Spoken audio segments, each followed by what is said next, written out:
नमस्ते एवरीवन। आयुर्वेद की बात वैद्य प्रेम होगा के साथ सीरीज़ में आप सबका स्वागत है। नए साल की भी आप सबको बहुत बहुत शुभकामनाएं। बहुत सारे लोग होंगे जो अभी मुझे पहली बार इस लाइव में देख रहे होंगे, जुड़े होंगे। उन सबको मेरी तरफ से बहुत सारा प्यार। आप सब लोग कैसे हैं और न्यू ईयर पे आपने नया क्या क्या प्लान किया है, वो सब अगर आप बताना चाहें तो कमेंट करके बता सकते हैं। क्या ऐसी चीज़ें हैं जो नई आपने शुरू की है। कुछ लोग हमारे साथ और ज्वाइन हो जाएं, उसके बाद हम अपना लाइव सेशन स्टार्ट करते हैं जिसका विषय है क्यों सही आयुर्वेद जानना आपके लिए ज़रूरी है। सही आयुर्वेद क्या है, इसके ऊपर हम बात करने वाले हैं। तो यहाँ पर जो ऑडियंस है वो 50% आयुर्वेदा फील्ड से बिलोंग करते हैं और 50% ऐसे हैं जो आयुर्वेदा फील्ड से नहीं है। तो ये सेशन जो है वो जनरल पब्लिक के लिए है जो इस फील्ड में नहीं है, पर उन्हें भी पता लगना चाहिए कि असल में आयुर्वेद में क्या क्या चीज़ें हैं जिसका समय पे हम उपयोग कर सकते हैं और लाभ उठा सकते हैं। तो चलिए शुरू करते हैं। सही आयुर्वेद क्या है? सही आयुर्वेद, तो जितने भी लोग अभी मुझसे जुड़े हुए हैं वो मेरी बात पर गौर करिए और मुझसे जुड़े रहिए। और अभी जो विषय है उस पर हम शुरू करने वाले हैं। सही आयुर्वेद वर्ड मैंने यहाँ पे क्यों लिया? क्योंकि ज़्यादातर लोगों को ये लगता है कि आयुर्वेद चूरन या चटनी है, या आयुर्वेद में सिर्फ ट्रीटमेंट किया जाता है, बीमारियाँ हैं उनको चूरन चटनी देकर ठीक किया जाता है, बट ऐसा नहीं है। आयुर्वेद को अगर आप समझना चाहें तो बहुत ही वास्ट है। मैं एक आज के इस लाइव सेशन में सिर्फ छोटी छोटी चीज़ें आपको बता पाऊंगी, उसके ऊपर डिटेल में बात करें तो सालों निकल जाएंगे। तो आयुर्वेद कहाँ से शुरू होता है हमारे जीवन में? आयुर्वेद में जब प्रेगनेंसी की बात की जाती है तो प्रेगनेंसी प्लानिंग से पहले से ही वहाँ पर बहुत सारी चीज़ें बता दी गई हैं कि जो मेल और फीमेल प्रेगनेंसी चाहते हैं उन्हें क्या क्या चीज़ें करनी चाहिए। तो यानी एक बच्चा जो पैदा होता है उससे पहले से आयुर्वेद वहाँ उसकी लाइफ में इम्प्लीमेंट किया जा सकता है, और जब वो वृद्ध होकर मरता है उस समय तक का जो टाइम पीरियड है, पैदा होने से पहले और मरने तक, वो जो टाइम पीरियड है उसके अंदर हर कहीं आयुर्वेद है। पर आयुर्वेद किस तरीके से है? दो तरीके से आयुर्वेद हम सब की लाइफ से जुड़ा हुआ है अगर हम इसे समझें तो। कैसे? पहला है स्वास्थ्य से स्वास्थ्य रक्षण, यानी हम हेल्दी हैं, हमें हेल्दी रहना है तो हमें आयुर्वेद हर कदम कदम पर मदद करता है। दूसरा, अगर हम बीमार हैं तो हमारी बीमारियों को खत्म करने के लिए भी आयुर्वेद हमारे पग पग पर हमारा साथ देता है। तो जितनी भी बातें मैं अब करूँगी वो दो चीज़ों को ध्यान में रखते हुए ही करने वाली हूँ। पहला है हेल्दी कैसे रहा जाए, दूसरा अगर बीमार होते हैं तो वहाँ पे आयुर्वेद कैसा काम करता है। तो जब बच्चा पैदा नहीं हुआ उससे पहले ही मेल और फीमेल जो प्रेगनेंसी चाहते हैं उनके लिए आयुर्वेद में क्या क्या बताया गया है कि उन्हें प्रेगनेंसी प्लान करने से पहले बॉडी डिटॉक्स करना चाहिए, यानी उनको प्रेगनेंसी से पहले अपने शरीर का शोधन करना चाहिए, डिटॉक्स करवाना चाहिए, ताकि जितनी भी बीमारियां हैं जो वो कैरी कर रहे हैं वो आगे की जनरेशन में ट्रांसफ़र ना हो। दूसरी वहाँ पर जैसे आजकल देखा जाता है कि बच्चे पैदा हो जाते हैं उसके बाद उनके पेरेंट्स को लगता है कि अरे अब जब ये पैदा हो ही गया है तो हमें इसको टाइम देना पड़ेगा, फिर वो अपना शेड्यूल चेंज करते हैं और उस बच्चे के लिए सोचना शुरू करते हैं। लेकिन आयुर्वेद में ऐसा नहीं कहा है।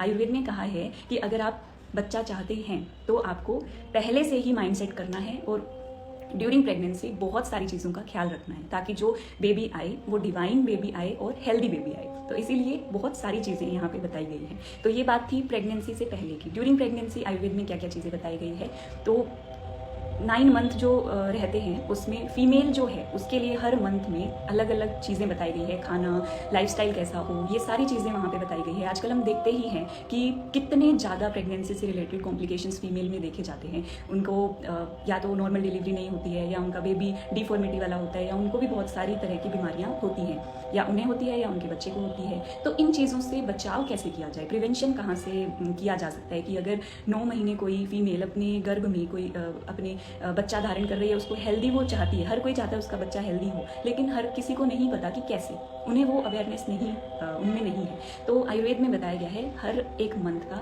अच्छे से प्लानिंग के साथ कि क्या खाएं, कैसे रहें, आपका एटमॉस्फेयर कैसा हो, माइंड सेट कैसा हो। मेनली माइंड का प्रेगनेंसी पे बहुत ज़्यादा इफेक्ट पड़ता है, तो माइंड सेट बहुत ही ज़्यादा इंपॉर्टेंट है। तो इसीलिए जो लोग प्रेगनेंसी के लिए प्लान करते हैं उनको आयुर्वेद वैद्य पहले उनको पूरा अच्छे से काउंसिल करते हैं, उन्हें बताते हैं कि क्या क्या चीज़ें कैसे कैसे की जाती हैं और क्या बॉडी में चेंजेस आने वाले हैं जिससे आपको नॉर्मल लेना है, परेशान नहीं होना है। इसी तरीके से जो अगर हम 9 मंथ का प्रोटोकॉल फॉलो करते हैं जो आयुर्वेद में बताया गया है तो क्या क्या फ़ायदे होते हैं। एक तो मदर की हेल्थ कम्प्लीटली डिलीवरी के बाद नॉर्मल होती है। दूसरा, बच्चे जो रहते हैं उनमें डिफॉर्मिटीज़ नहीं आती। और बहुत ही डिवाइन बच्चे पैदा होते हैं। तो वो कैसे डिवाइन क्यों बोल रही हूँ, क्योंकि शुरू से ही प्रेगनेंसी प्लानिंग के समय ये भी चीज़ सिखाई जाती है कि हमें डिमांड करना है, हमें कैसा बच्चा चाहिए वैसा हमें सोचना है।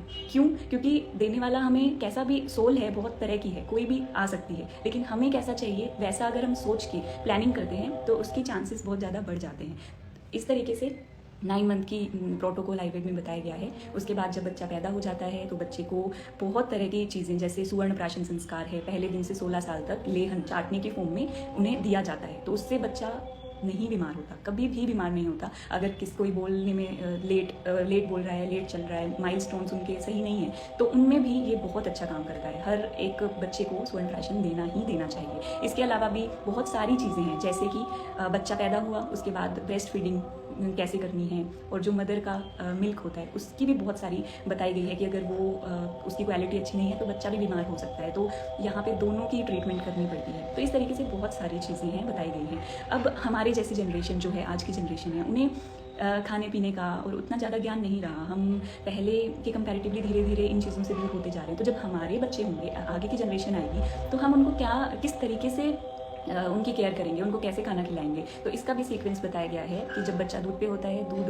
का जो पीरियड खत्म होता है उसके बाद उन्हें सूप, वेजिटेबल सूप देना चाहिए। फिर उनको पिसा हुआ नरम फूड थोड़ा थोड़ा खिलाना चाहिए। फिर धीरे धीरे रोटी या कोई भी हार्ड फूड पे आना चाहिए। तो इस तरीके से क्या होता है कि जो बच्चे का डाइजेशन है वो बहुत ही धीरे धीरे हमने उसको हैवी चीज़ें दी तो वो होल्ड करना या बेयर करने की कैपेसिटी बढ़ जाती है। तो फिर जब वो बड़ा होता है तो भी वो कुछ भी चीज़ें खाए तो अडेप्ट कर पाता है। इसीलिए ऐसी चीज़ें, इनका ज्ञान होना बहुत ज़्यादा ज़रूरी है।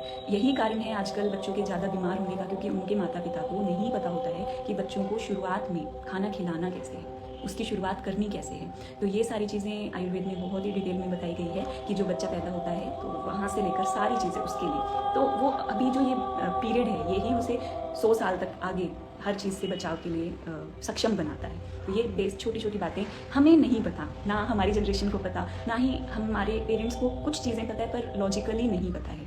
तो ये सारी चीज़ें बहुत इंपॉर्टेंट रोल प्ले करती है। इसके साथ ही जब प्रेग्नेंट लेडी डिलीवरी उसकी हो जाती है, उसके बाद आयुर्वेद में उस फीमेल के लिए भी बहुत सारी चीज़ें बताई गई है, क्योंकि प्रेगनेंसी के टाइम पे बहुत सारे चेंजेस आते हैं फीमेल की बॉडी में, वेट गेन होना, यूट्रस का साइज़ बढ़ना। तो वो सारी चीज़ें नॉर्मल आए, उनका जो काम था वो अब पूरा हो चुका है। उसके बाद वो नॉर्मल अपनी पोजीशन पे सही से आए, या सारे कर्म जो उसकी बॉडी में चेंज आए थे ड्यूरिंग प्रेगनेंसी वो वापस से नॉर्मल हो जाएं। इस चीज़ के लिए भी बहुत सारी डाइट, बहुत सारी लाइफस्टाइल मॉडिफिकेशंस बताए गए हैं, मेडिसिन भी बताई गई है।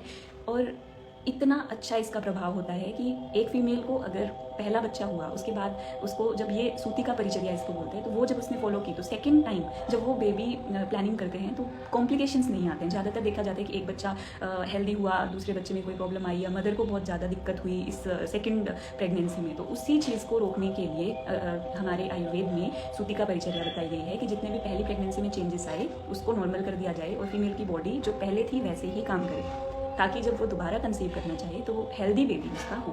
तो इस तरीके से ये चीज़ें बताई गई हैं। इसके अलावा अभी मैंने आपसे बात की कि बच्चा होने से पहले से लेकर जब बच्चा हो जाता है उसकी केयर करना, और 0 से 16 साल तक सुवर्ण प्राशन संस्कार उसको करवाना। तो उससे क्या होता है, बच्चा बीमार पड़ता ही नहीं है। अगर पड़ता है तो बेसिक छोटी छोटी चीज़ें उसको होंगी, वो आराम से ठीक हो जाती हैं। तो इसके अलावा 16 साल से 70 साल जो युवा अवस्था है, यंग एज है, इसमें और क्या क्या चीज़ें हैं जो आपके जानने लायक है, वो क्या है। तो 16 साल या जब पहुंच जाते हैं हम, तो फीमेल में पीरियड्स स्टार्ट हो जाते हैं, मेंसेस आना शुरू हो जाते हैं। तो उस फेज़ में आयुर्वेद में पीरियड्स आने से पहले की अवस्था जो एज है उसमें बहुत सारी चीज़ें बताई है कि एक फीमेल को फॉलो करनी है, ताकि उसको जब मेंसेस आए तो वो हेल्दी मेंसेस आए, पेनफुल ना हो। आजकल आप देख ही रहे हो कितनी चीज़ें चल रही है, पेनफुल है, हैवी ब्लीडिंग है, या तो आते नहीं हैं, आएंगे तो भी उनको फिर प्री मेंस्ट्रुअल सिंड्रोम और ये सारे उनके सिम्टम्स रहते हैं। तो इन चीज़ों से बचने के लिए अब हमारी एज नहीं है, बट आगे जो जनरेशन हमारे बाद जो आएगी, अगर हमें नॉलेज होगी तो हम आगे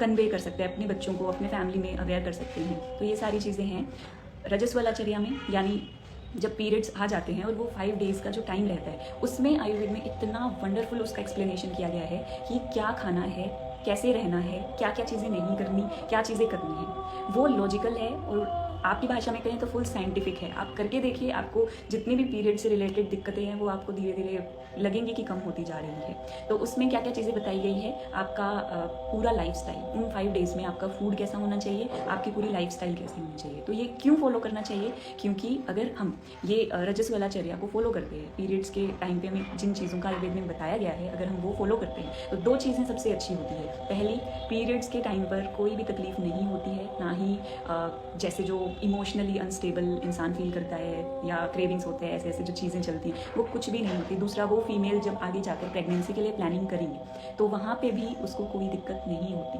बहुत ज़्यादा चांसेस बढ़ जाते हैं अगर हम रजस्वलाचर्या यानी जो मेंस्ट्रुअल हाइजीन आयुर्वेद में बताई गई है, मेंस्ट्रुअल जो लाइफस्टाइल बताई गई है, अगर हम उसे फॉलो करते हैं तो आने वाले टाइम में वो फीमेल जब प्रेगनेंसी के लिए प्लान करेंगे तो बहुत ज़्यादा चांसेस होते हैं कि वो हेल्दी बेबी को ही डिलीवर करें। तो इस तरीके से देखें तो 0 से 16 साल तक की मैंने यहाँ पे बात की। तो अभी जो बाकी के लोग हैं 16 साल से 60-70 साल तक जो युवा हैं, वो प्रिवेंटिव हेल्थ केयर के लिए क्या क्या चीज़ें अपनी लाइफ में अडेप्ट कर सकते हैं, या जो आयुर्वेद में बताई गई है चूरन चटनी के अलावा आयुर्वेद में क्या क्या बताया गया है हमारे लिए, तो वो मैं आपको बताती हूँ। रसायन बताया गया है। रसायन यानी क्या, ऐसी चीज़ें जो डेली आप अपनी डाइट में लें जो आपकी लाइफ को प्रोलॉन्ग करें, आपको हेल्दी रखे। जैसे जैसे एज बढ़ती है बॉडी के सभी ऑर्गन की भी एज बढ़ती है और वो वीक होने लगते हैं। तो कोई ऐसी चीज़ें जो हमारी फुल बॉडी को यंग रखे, हमारे लीवर को, हमारे सारे ऑर्गन को जो धीरे धीरे टाइम के साथ वीक होते जा रहे हैं उनको स्ट्रेंथ दे, स्ट्रॉन्ग रखे, हमें एक लॉन्ग लाइफ दे, तो उन्हें हम बोलते हैं रसायन। तो ये रसायन क्या है, रसायन जैसे आंवला है और च्यवनप्राश जो अभी इस सीज़न में सबसे अच्छा है लेने के लिए। तो ऐसी चीज़ें सीज़न के अकॉर्डिंग आयुर्वेद में बताई गई है कि कौन सी किस सीज़न में क्या चीज़ सबसे बेस्ट आपके लिए रहेगी जो प्रिवेंटिव हेल्थ केयर में आपका साथ देगी। दूसरी बहुत ही बेसिक चीज़ें, दिनचर्या बताई गई है, आपका सुबह से लेकर रात तक का रूटीन। अभी कोविड जब से आया है सबको इम्यूनिटी चाहिए, सब बोलते हैं इम्यूनिटी के लिए हम क्या करें क्या करें। तो इम्यूनिटी के लिए आप सिर्फ एक प्रोडक्ट पे मत जाइए, वैक्सीन सिर्फ आपका साथ नहीं देगी, आपकी डेली रूटीन आपको स्ट्रॉन्ग बनाती है। आप अगर सुबह से शाम तक आपका फिक्स चीज़ें रहती है कि आप इतने बजे उठते हैं, इतने बजे खाते हैं, इतने बजे सोते हैं, तो बॉडी अडेप्ट करती है उस चीज़ को। पर जिनकी बिल्कुल ही सिस्टमेटिक नहीं होती है, कोई कभी भी उठ रहा है, कभी भी सो रहा है, कभी भी खा रहे हैं, तो उससे हमारी बॉडी खुद नहीं समझ पाती कि क्या रिस्पॉन्स करना है। इसीलिए आज के टाइम पे देखिए तो ऑटो इम्यून डिजीजेस भी इतने ज़्यादा बढ़े हुए हैं, क्योंकि हम ऐसे एक्सपीरियंसेस भी बहुत सारे लोगों के होंगे जब वो सेम टाइम पे खाना खाते हैं तो उनको अगले दिन सेम टाइम पे फिर भूख लगती है। वो कोई भी काम में होंगे एकदम उनके माइंड में आएगा कि अरे भूख लगी है, और टाइम देखो तो वो सेम टाइम होता है। हॉस्टल में रहने वाले लोगों के साथ ऐसा होता है, मेरे साथ तो होता था, क्योंकि मैं बिल्कुल सेम टाइम पे खाना खाती थी, तो पढ़ती रहती थी, तो भी मुझे एकदम से ऐसे होता था नहीं भूख लगी, और फ़ोन में टाइम देखो तो बिल्कुल वो टाइम होता ही था खाना स्टार्ट होने का। तो बॉडी हमें अवेयर करती है हमें लेकर, तो हमें उन चीज़ों को समझना है, बॉडी को एक फिक्स शेड्यूल में डालना है ताकि वो खुद भी अडेप्ट कर पाए। तो इस तरीके से दिनचर्या है, उसमें ऑयल पुलिंग है, अभ्यंगा है, मसाज करना है, और भी बहुत सारी चीज़ें हैं। तो ऑयल पुलिंग अगर हम अभी से स्टार्ट करते हैं तो ओल्ड एज में जितनी भी चीज़ें हैं, दांत का गिरना, कानों से कम सुनना या फिर झुर्रियाँ पड़ना, तो जो ब्यूटी कॉन्शियस है वो ऑयल पुलिंग स्टार्ट करें तो क्या होगा, लॉन्ग टर्म तक उनका जो स्किन है, फेस है, वो ग्लोइंग रहेगा, और ओल्ड एज में जो भी दिक्कतें आती है इस एरिया की वो नहीं होंगी उनको। तो इस तरीके से दिनचर्या में जो चीज़ें, डेली रूटीन में जो भी चीज़ें बताई गई है वो सारी आपको ओल्ड एज में जो कुछ भी वृद्धावस्था में आपको सिम्टम्स आने वाले हैं, या फिर बुढ़ापे में जो चीज़ें होती है कि जैसे कि झुर्रियाँ पड़ना, या जॉइंट्स में पेन होना, या फिर भूख का कम लगना, या बीमार ज़्यादा पड़ना, कमजोरी आना, ऐसे अगर आप करते हैं तो कंपैरेटिवली आप और लोगों से अच्छे और हेल्दी रहते हैं।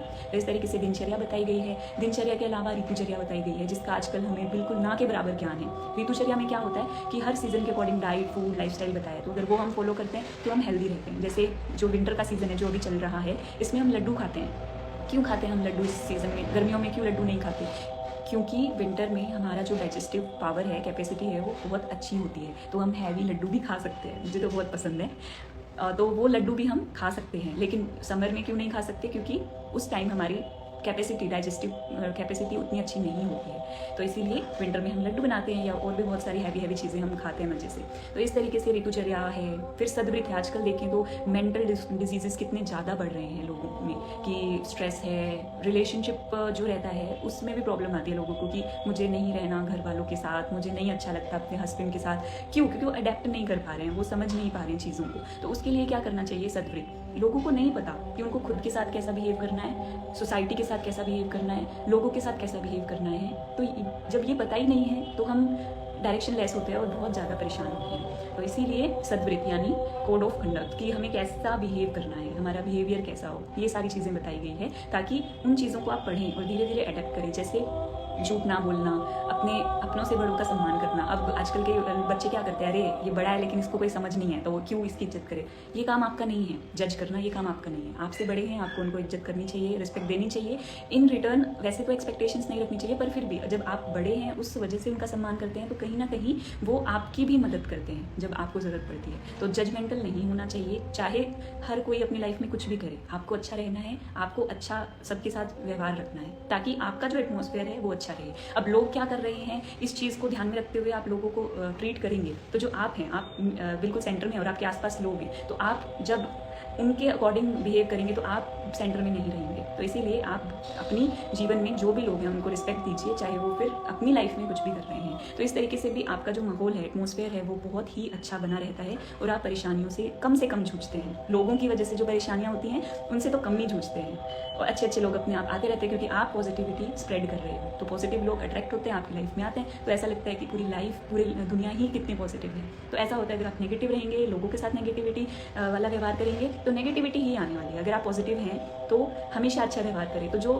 नेगेटिव लोग हैं वो भी एक टाइम आएगा जब आपके साथ बैठेंगे तो अच्छी बातें ही करेंगे। तो ये व्यवहार का बहुत ज़्यादा हमारी मानसिक स्वास्थ्य पे असर पड़ता है। तो ये हमें, हमारे बच्चों को, हमारे परिवार में जितने भी लोग हैं उनको सिखाना चाहिए कि हमें खुद के साथ कैसा व्यवहार करना है, खुद की लाइफ को कैसे देखना है। तो ये सारी चीज़ें भी बहुत ही इंपॉर्टेंट रोल प्ले करती है। इसके अलावा खाना, अगर खाने की बात करें तो चाहे आप फास्ट फूड खाओ, चाहे आप हेल्दी फूड खाओ, जब तक आपको मेथड नहीं पता, जब तक आपको बेसिक सिद्धांत नहीं पता कि खाना खाने के तरीके क्या हैं, तब तक कोई भी चीज़ आपके लिए फ़ायदेमंद नहीं होने वाली है। गांव में अपनी फसलें उगाने वाले, अपनी सब्जियां उगाने वाले लोग भी बीमार हो रहे हैं। क्यों? क्योंकि उनको नहीं पता, वो ओवर ईटिंग करते हैं, या उनको खाना बनाने का जो पहले से तरीके चले आ रहे थे वो तो अब ओल्ड फैशन लगते हैं। नए तरीके से बनाएंगे, नए घी में आइसक्रीम डालेंगे या ऐसी बहुत सारी यूनिक चीज़ें करेंगे फ़ोटोज़ और वीडियोज़ को वायरल करने के लिए, फिर वो हम सब खाते हैं। तो ऐसा करेंगे तो वो हमारे शरीर में इनकम्पैटिबल फूड होने की वजह से फिर डाइजेस्ट नहीं होता है और बहुत सारी डिजीज़ेस हमें देते हैं। तो खाना बनाने का तरीका और खाना खाने का तरीका ये बहुत ही ज़्यादा इंपॉर्टेंट है अगर आप हेल्दी रहना चाहते हैं।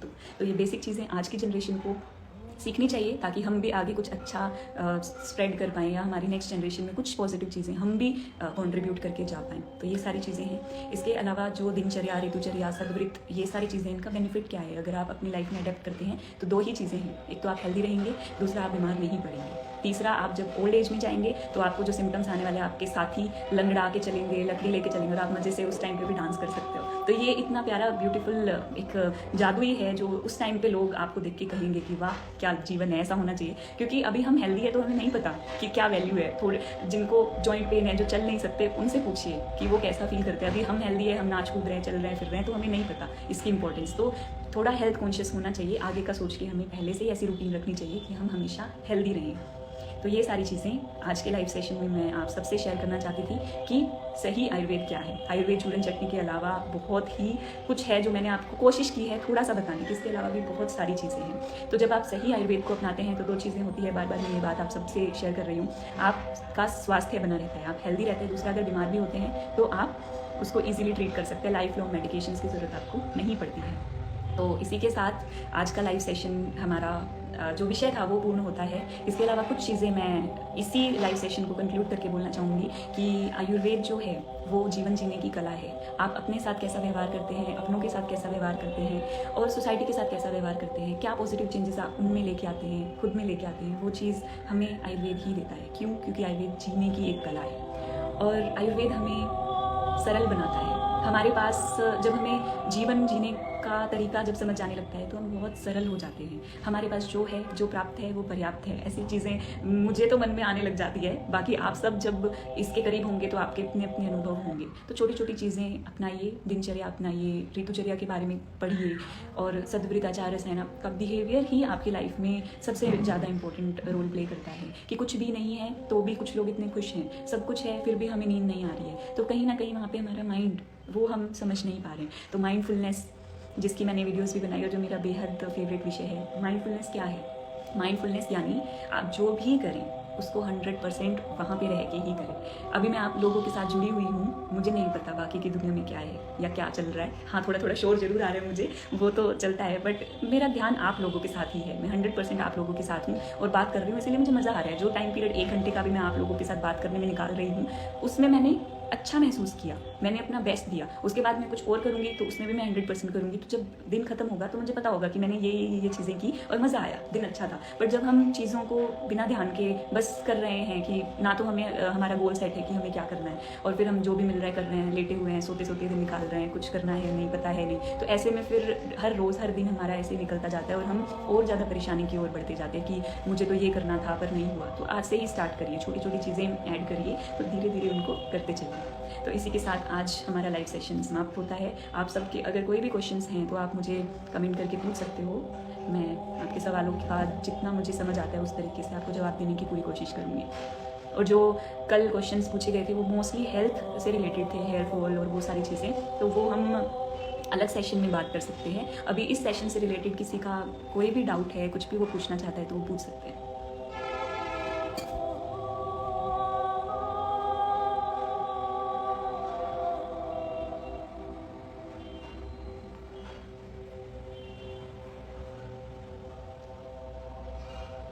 जिनको पीसीओडी होती है वो कंसीव नहीं कर सकते, ऐसा नहीं है।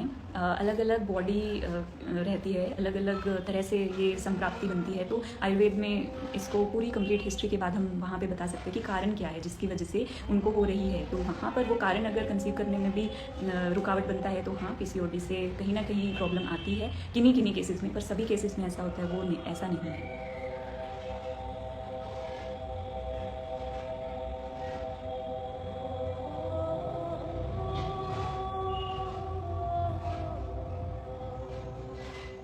अगर किसी का सवाल पहले का रह गया हो तो वो रिपीट कर सकते हैं, क्योंकि मुझे यहाँ पे नहीं दिख रहा है।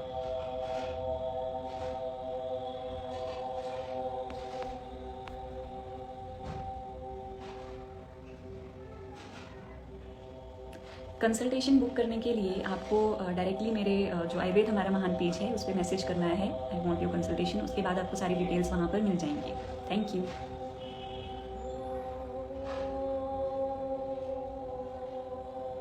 इट्स BD सिंह, यस, आपने जो बोला वो बिल्कुल सही बोला कि क्लाइमेट चेंज हो रहा है, तो इस वजह से सर्दियों में भी गर्मी हो रही है, गर्मियों में बारिश हो रही है। तो कैसे समझे, तो इसको एक तरह से हम काल दृष्टि कह सकते हैं। काल दृष्टि यानी जो समय है, जो सर्दी का, गर्मी का, बारिश का, वो अब खराब हो रहा है। तो इसी वजह से बीमारियाँ बढ़ेंगी, ऑब्वियस है, क्योंकि हमने आयुर्वेद में ऋतुचर्या पढ़ा है, तो उसमें ऐसे जो हमारी बॉडी में दोषास होते हैं उनका एक पैटर्न बताया है कि सीज़न में ये बढ़ेगा, इसमें घटेगा, इसमें बैलेंस होगा। तो वो चीज़ें सीज़न रहा ही नहीं तो वो इम्बैलेंस तो होगा, पर उसमें फिर हमें क्या करना है, अपनी अग्नि का ख्याल रखना है। बस आप जो भी खाएं वो आपका अच्छे से पचे और बाकी दिनचर्या आप अच्छे से फॉलो करो, तो काफ़ी हद तक आप बीमारियों से बचे रह सकते हैं।